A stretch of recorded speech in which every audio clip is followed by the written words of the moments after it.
Hey everyone, welcome to this video on the UCAS personal statement changes. Just for some context, I'm Jessica, an Oxford University law graduate.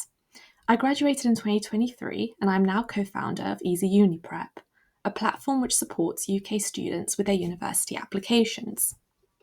I'm going to go through the changes UCAS is making to the personal statement format in this video and what you need to look out for. So let's get started and break down everything you need to know about these changes. So what will we be covering? We will go through the exact changes that are happening with the personal statement and why they are happening, which I think will reassure you that actually this is a positive change. Then I'll be going through a breakdown of questions 1, 2, and 3 of the new personal statement and what admissions teams will be looking to see for each question. I will then clarify what is not changing from the previous personal statement format, so things you don't need to be worried about changing. Also, considering that the summer holidays are going to be starting soon, and many of you, I'm sure, will want to know how you can prepare for your applications in advance, I will give you some tips on how to start preparing, or perhaps even start drafting your personal statement. Finally, I'll explain how EasyUniPrep can support you through this journey and some of the incredible free resources we have to help you this summer and beyond. So let's get started. So let's start with the big question. What's actually changing? Well, for decades, the UCAS personal statement has been one continuous piece of writing. You had up to 47 lines, or 4,000 characters, to write one long statement that covered everything about why you wanted to study your chosen course. But starting in September 2025, so for students applying for 2026 university entry, so those who plan to start university in September 2026, this is completely changing. So instead of one long statement, you'll now answer 3 separate, specific questions.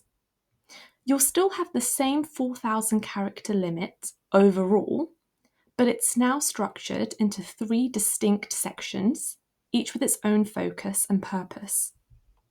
Each question has a minimum character count of 350 characters. So that means that for each question, you need at least 350 characters in your answer, but overall, it needs to be a maximum of 4,000 characters. So technically, you could write a little more for one question and a little less for another. It doesn't have to be the same character count for each question, as long as it's 350 characters minimum for each one. So the 3 new personal statement questions are: Question 1, why do you want to study this course or subject? Question 2, how have your qualifications and studies helped you to prepare for this course or subject? And finally, you have question 3, what else have you done to prepare outside of education, and why are these experiences useful? You might be wondering, well, why is UCAS making this change? Well, they've identified some real problems with the current system. The main issue is that the old format was unintentionally creating a gap between students who had access to high quality guidance and those who didn't. So if you had a great career advisor, private tutor, you went to private school, or you had parents who knew the system, you probably knew exactly what to include in your personal statement to make it stand out. But if you didn't have that support, you were basically left to figure it out on your own, because the term personal statement in itself is quite vague. That's not really fair, and UCAS recognised this. So the new 3-question format that's being implemented this year is designed to create a level playing field. It gives every student a clear roadmap of what they need to address in their personal statement, which makes the process slightly fairer and more equal for everyone. So this is actually a positive change, and should make writing your personal statement slightly easier in terms of having a guide as to what to include. So let's actually dive into these 3 questions. Each one has a specific purpose and is designed to guide your response in a particular direction. So the first question asks, why do you want to study this course or subject? This is all about your motivation and interest.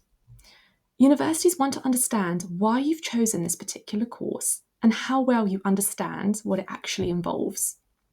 This is your chance to show that you've done your research and that you're genuinely committed to studying the subject. So you need to be showing the following. Number one, you need to show what motivated you to study the course. You can link to a key moment in your life, something you've read, an experience you've had, anything that backs up your interest in the course and shows an authentic interest. Number two, you can show that you researched the course and understand what the course entails in this question. So, for example, you could explain any interest you have in specific modules of the course. Number three, you can describe any career goals that you have and how the course will help you achieve them. Overall, in this question, they want to see that you understand what the course entails and that you have an interest in the course, which you then want to explore further at university. The second question asks, how have your qualifications and studies helped you to prepare for this course or subject? This focuses on your academic preparedness. Here, you need to demonstrate how your past studies have equipped you with the skills, knowledge, and enthusiasm you'll need to succeed in your chosen course. So you need to be showing the following. Number one, an explanation of what you have studied at school that is relevant to the course.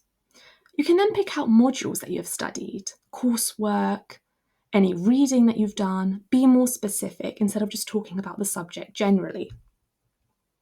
Then you need to explain what skills you have developed, any knowledge you have gained, and interests that you have furthered as a result of these qualifications or studies.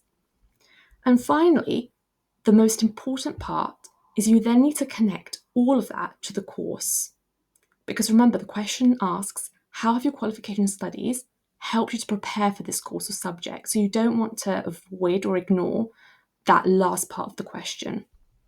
So overall in this question, they want to see that your studies have given you the skills, knowledge, and interest to thrive on your chosen course.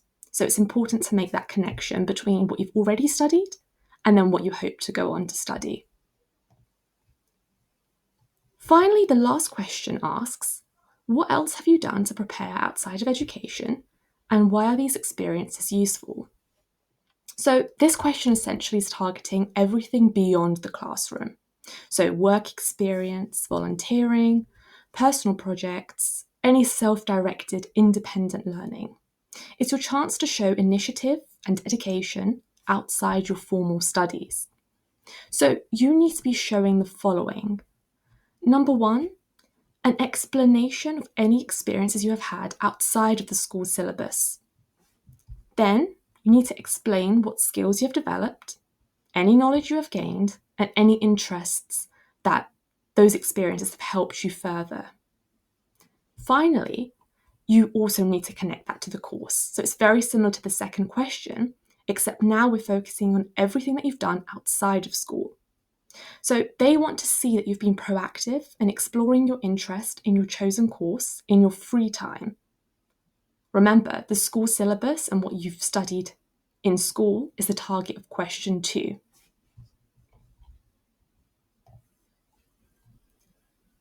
Here's the really important thing to understand.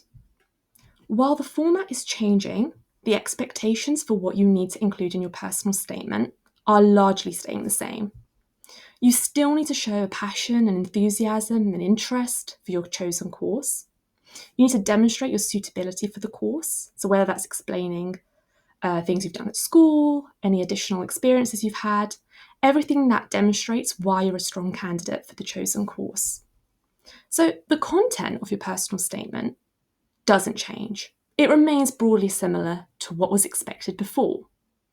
Really, the only change is that now the structure of your personal statement is changing. It's being organised into 3 clear sections rather than one long piece of text like it was before.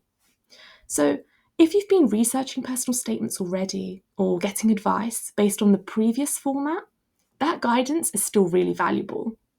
It's just being restructured into 3 separate questions instead of one long piece of text. Actually, I think these changes are really good news for students. The new format provides much clearer guidance. There's no more sitting there wondering what on earth you're supposed to write about in your statement. Each question has a specific focus, so you know exactly what to address in each one.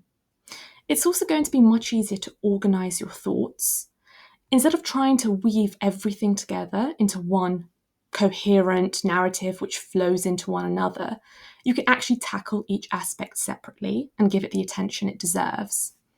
And perhaps most importantly, it creates a fairer process where everyone gets the same roadmap to success. Everyone knows broadly what they need to address in the question or in the statement because it's broken down into these 3 questions. So if you're applying for 2026 university entry, now is the time to start thinking about these 3 questions. You can use the summer holidays to start gathering experiences and examples that you can use to answer each question. Think about your motivations for your chosen course, reflect on how your studies have prepared you, and consider what experiences outside of education that you've had that you can highlight in your statement. So, how can we help you succeed in your applications? Well, there's 3 main things that we offer that I think are really useful for students. The first thing is that we offer personal statement reviews, where we give a personalised review of your personal statement, line by line, with specific and general feedback on both the structure and the content of your statement. And obviously, we've been in your position before, we've been successful in our applications, so we have a real insight into what you need to include in order to be successful. We also have online courses. So we have an online course on writing your personal statement. We go through examples of successful personal statements and analyze them to show you exactly what they did right. We also have online courses on work experience and university interviews to guide you through the process. Considering one of the questions specifically targets now additional work experience you've had outside of the school syllabus, if you're kind of worried you don't really have that much experience, I think our course on finding work experience would be particularly useful for you because we go through so many subject-specific links and general links to perhaps unknown work experiences that many students aren't even aware exist. And thirdly, we have a blog which provides a lot more tips and insights onto the uni application process. And currently we have a free resource called 10 Things to Do This Summer to prepare for university applications, which obviously is very relevant right now for all of you watching this video. Thank you so much for watching, and if this video helps you understand the changes being made to the personal statement, please give it a thumbs up and subscribe because we're going to have so many more videos on UCAS tips and university application advice. I'm also going to be posting videos analysing my personal statement and what I did to get into Oxford University next. Drop any questions you have in the comments, and I'll see you in the next video.